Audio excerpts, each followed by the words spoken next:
Some stories are forgotten. Others refuse to stay buried. Tonight's story begins with a phone call that should never have existed. I worked the night shift as a 911 dispatcher for nearly 7 years. After a while, every emergency starts to sound the same. Car crashes, house fires, domestic disputes, people screaming, people crying, people dying. You learn very quickly that fear has a sound, and once you've heard it enough times, you never forget it. My name is Daniel Carter. I was 29 years old when I answered the call that changed my life forever.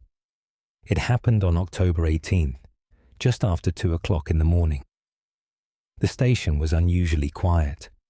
Most of the operators were staring at their monitors, waiting for the next emergency. I remember pouring myself another cup of stale coffee. Outside, rain pounded against the windows. The entire building felt strangely empty. Looking back, maybe that was the first warning. Then my phone rang. At first, nothing seemed unusual. Calls came in every few minutes. I adjusted my headset, pressed the answer button, and spoke the same words I had spoken thousands of times before. 911. What's your emergency? Silence. Not complete silence. Someone was breathing, slow, careful, as if they were terrified of making even the smallest sound. I waited a few seconds before speaking again. 911. Can you hear me? Nothing. Then, a tiny voice, barely above a whisper. Please, a shaky breath. Don't let him find me. Every hair on my arm stood up. I leaned closer to my microphone. Okay, listen to me. My name is Daniel. You're safe now. Can you tell me your name? Before she answered, I heard something. A floorboard creaked somewhere behind her. The girl suddenly stopped breathing. Then, almost too quietly to hear, Emily.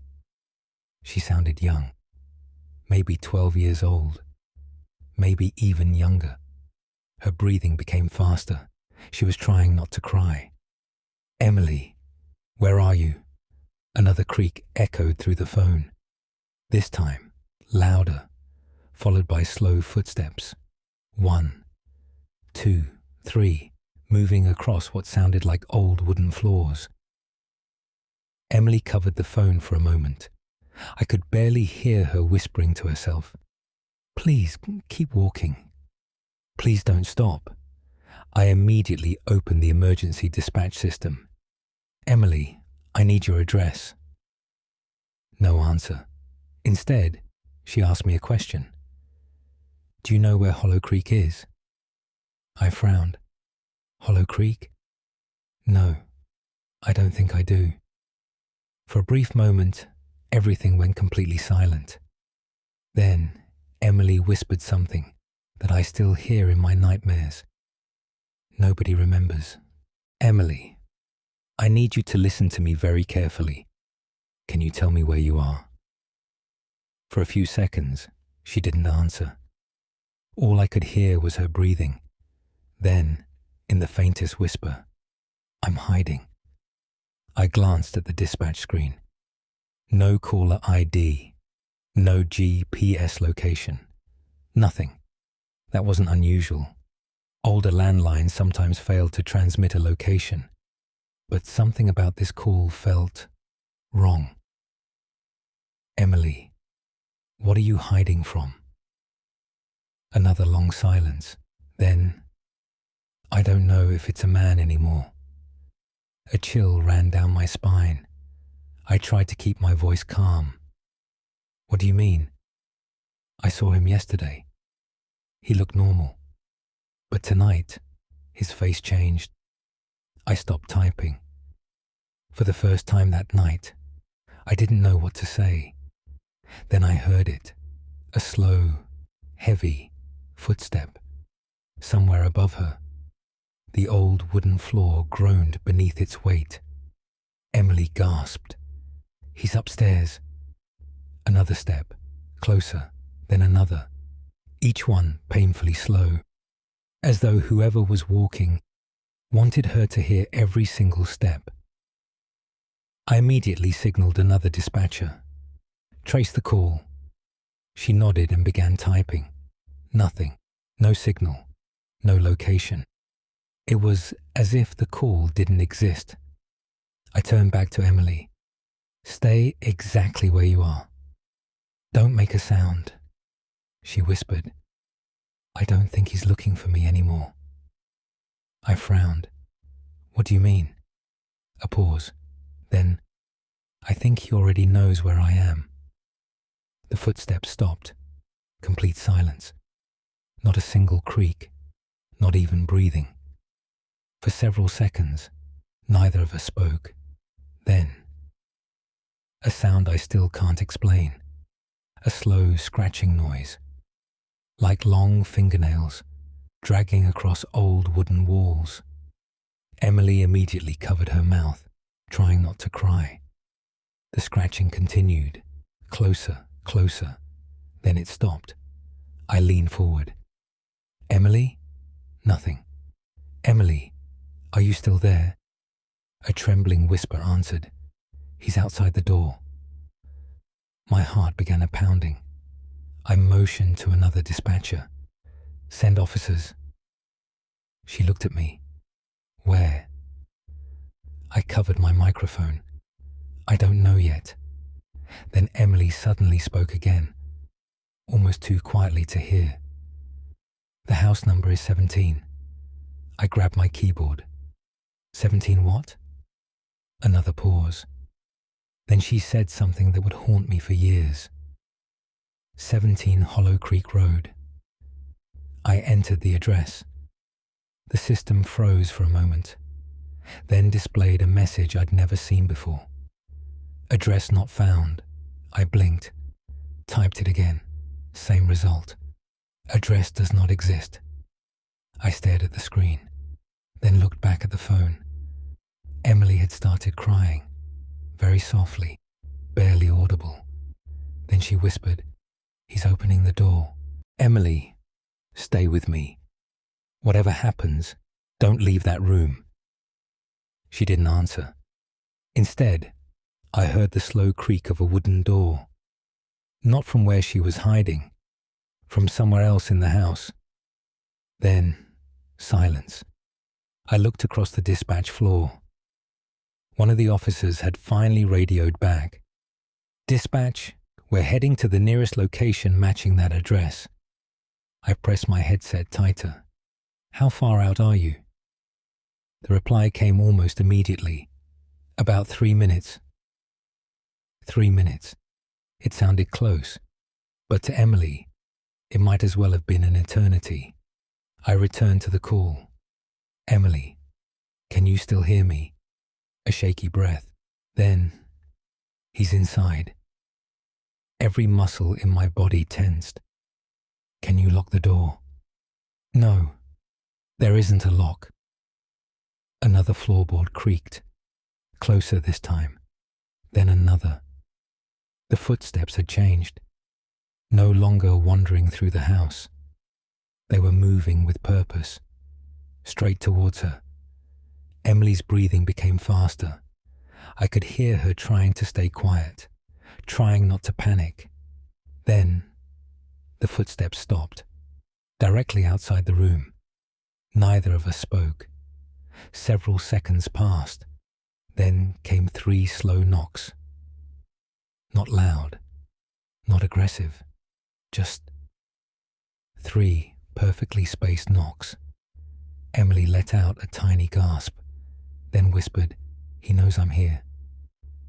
Suddenly my screen flashed. The patrol officers had arrived. I switched to the radio. "Unit 12, what's your status?" Static. Then, "We've located the property."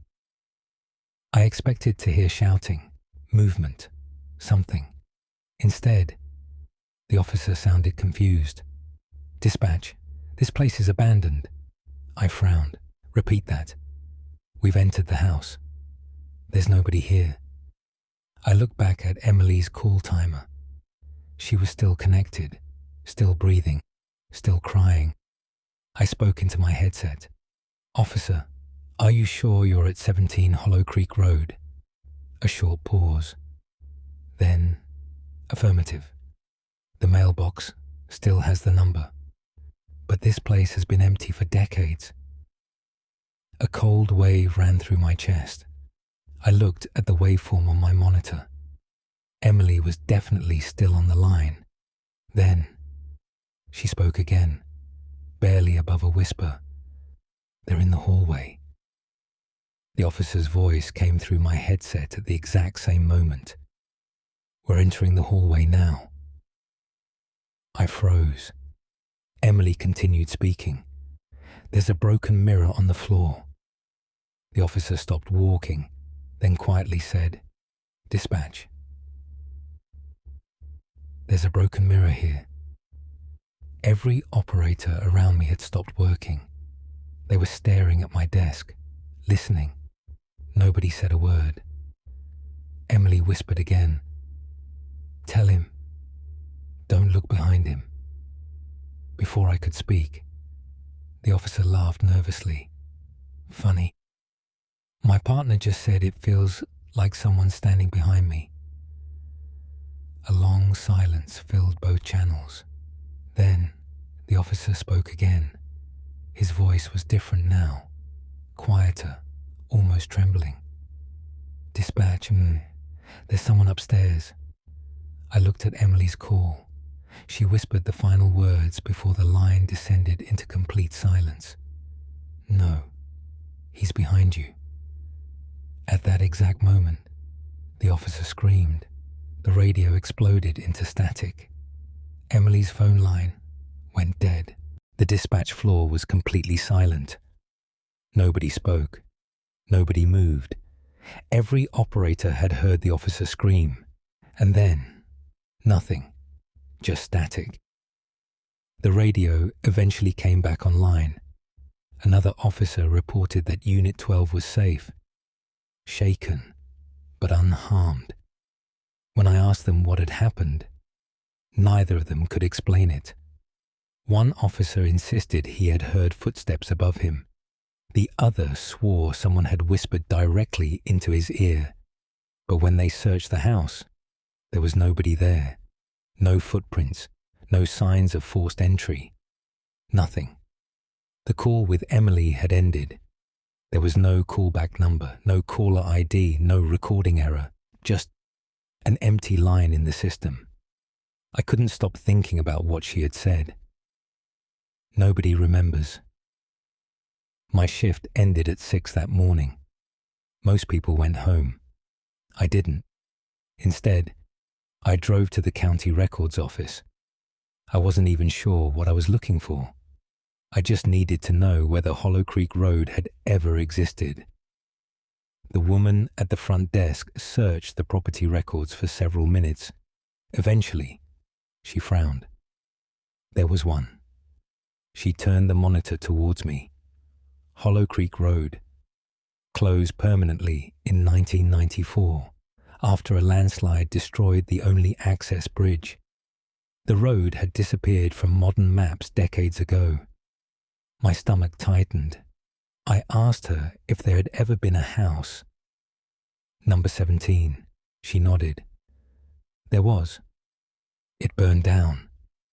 I felt my pulse quicken. Was anyone living there? She hesitated, then quietly replied, a family, a mother, a father, and their daughter. I already knew the answer before I asked. What was the little girl's name? The woman looked down at the old file, then back at me. Emily Dawson. For a moment, I couldn't breathe.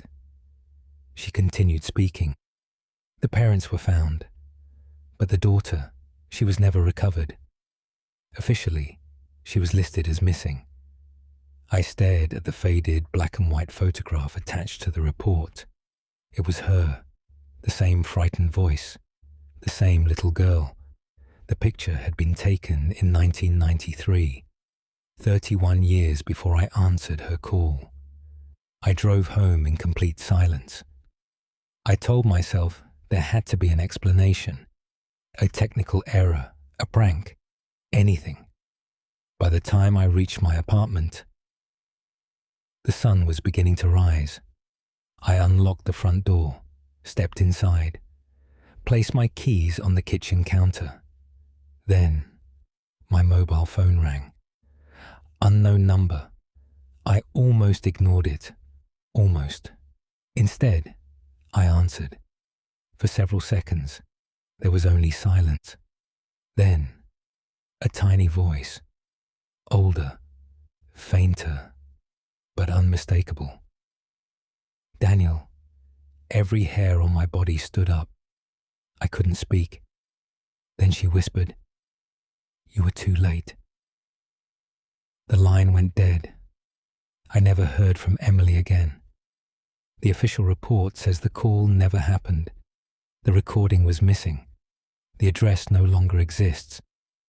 And according to every record I could find, Emily Dawson disappeared in October of 1993, 31 years, before she called me. Sometimes, when I'm alone, my phone still rings at exactly 2:14 a.m. It always says, "Unknown number." I've never answered it again, because deep down, I'm terrified. It might still be Emily, waiting.